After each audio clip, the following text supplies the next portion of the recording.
Great to be back here in Wausau, North Central Wisconsin, and really excited to be here today, joined by lawmakers and folks who are part of helping people right in this community find employment. With 2.9% unemployment, we can't afford to have anybody on the sidelines.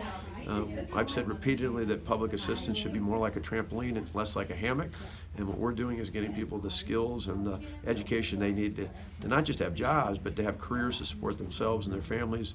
The legislation I'm signing here today and at two other spots will further move forward welfare reform that will help put in place additional requirements in terms of either work or employability training, make sure that people are screened to ensure that they're drug-free, knowing that if they're not, we can help get them into rehabilitation and get them the help and support they need to be back in the workforce.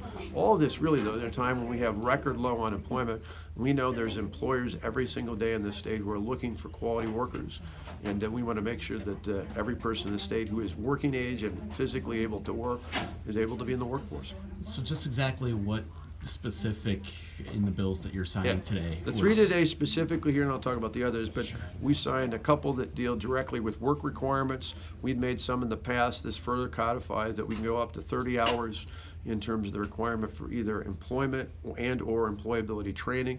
The idea being that that should be tied in for anyone who is working age. In the past, it had just been for individuals without children. This expands that opportunities for those who have school-age children, obviously not young infants, but those school-age have similar requirements. It also ties in, for example, with public housing and saying we're able to do screening to ensure that people who are using public housing and getting public housing assistance are able to be drug-free. And if not, again, it's an area where we've set money aside to have people go into rehabilitation. In other sites around the state today, there are other things that follow up with that, as well as do things like change asset tests so that people aren't getting public assistance living in a mansion or with an Escalade or a large vehicle or something like that. We just think that the money that we provide from the state of Wisconsin to people in need should be for people in need, and it should be focused on employability. You mentioned the drug screening and the employers saying, we just can't find anybody who'll pass a drug test. How big of a problem have you found that is here? Well, it's unbelievable. If you go, I go out sometimes not only once a week, sometimes every day. I'll hear employers that say, hey, I got 5 spots open, but I need people who have basic employability skills, and I need people who can pass a drug test. They'll often say, I'll put out a notice. I'll have people come in. Once they find out, maybe it's because it's in manufacturing or construction or healthcare where it's critically important that they have people who are drug-free. They'll often tell us that people will come in and apply, hear about the drug test, and a whole bunch of them just don't even show up for the next step. And so we've got to make that connection. We know, so I signed a bunch of bills yesterday dealing with addiction in the state. We know that addiction, whether it's the opioids, heroin, meth, other issues out there, is a real challenge. The good news is, unlike other states who put in punitive requirements on this, we actually have rehab funding available. We want to get people healthy. Our goal is to get people back up on their feet again and in the workforce, no matter what their circumstances. These bills help us do that.